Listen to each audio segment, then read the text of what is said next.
Will be brief. Thank you so much. I will be brief. Thank you, Madam Chair.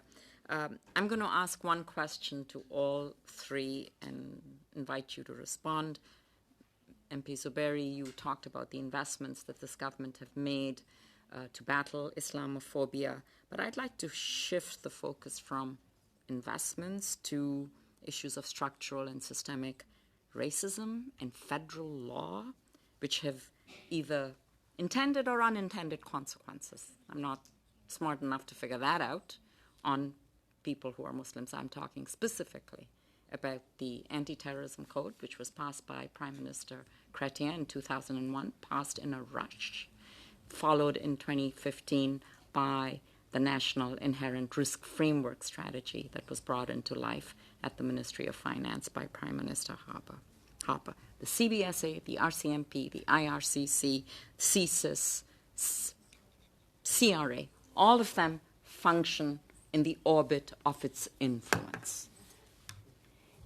The result being that some communities experience the systemic racism in a real felt way. And I'll give you one example. The CRA revokes Muslim charities at a far higher rate than it does any other charities. So do you not believe that it is time for your government to review these pieces of legislation? Great question. And I think that you're highlighting something really important, that legislation made in times of deep emotion is legislation that has to be reviewed.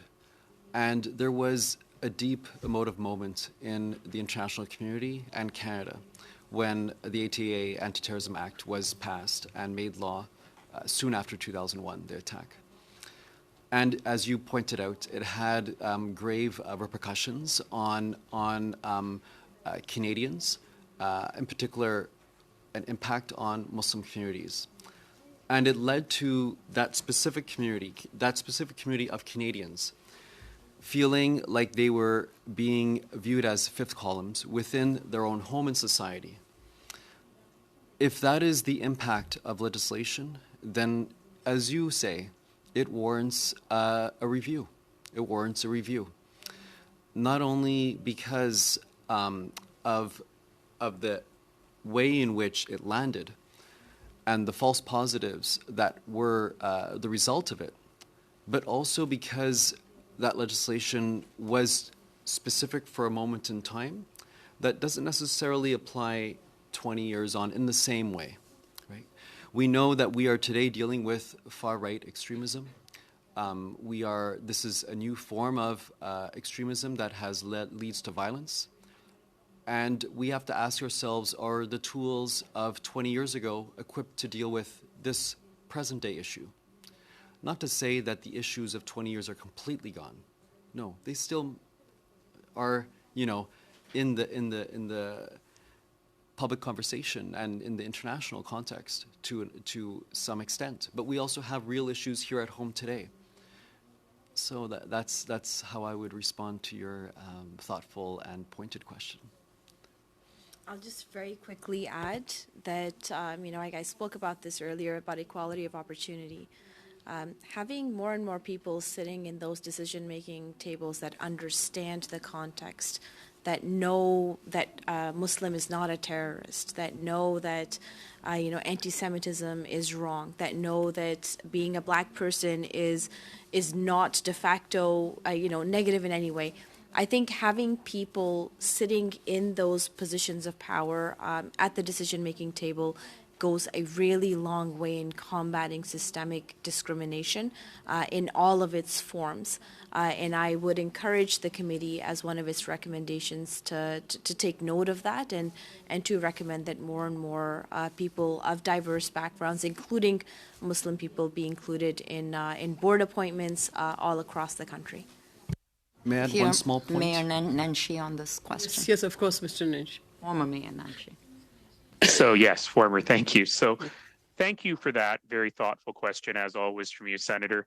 I think it was Senator Sinclair who said that systemic racism is what you have left when you get rid of the racists. So in other words, what we have been able to do is we've been able to really change people's hearts and minds, as I talked about before. But now we really have to look at those structural issues, that even though the people who are working within the system are not racist, that is what the system is set up to do.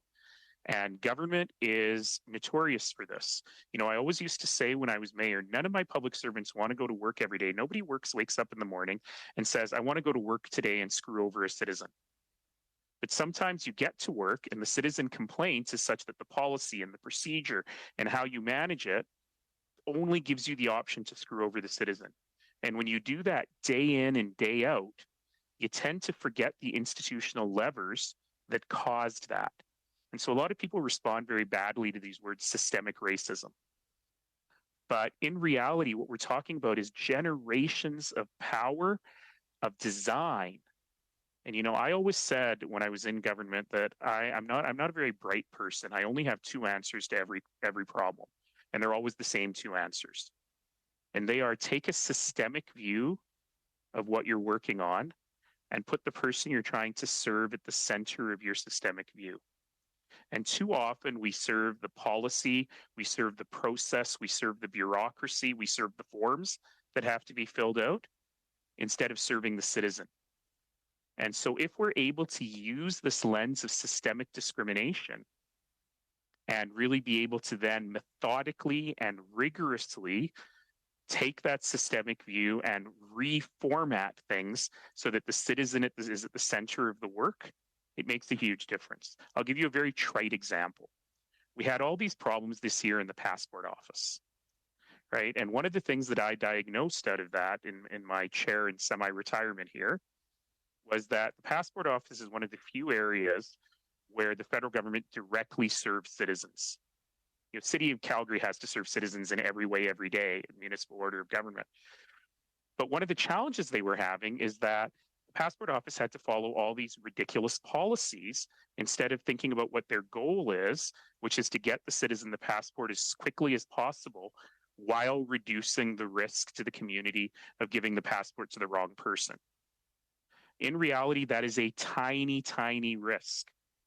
But the entire system is based on removing the risk that there will be passport fraud. Why are we so worried about passport fraud? Well, we're worried about passports being used in the commission of a crime. Why are we worried about passports being used in the commission of a crime? Because people have Canadian passports who might not traditionally look Canadian.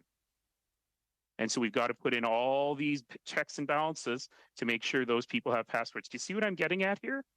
So when we look at the institutional power structures, this is just a hypothetical example, but if we look at the institutional power structures that have created that, that's where we find the institutional problems that you're describing, Senator. And if one of the recommendations from this work is for government to take a systemic view of how to remove rigorously these levers of institutional authority and power that have been set up over generations, that would be very powerful work. We just can't screw it up by letting it get into the public service and be all bureaucratic. Thank you, Mr. Nenshi.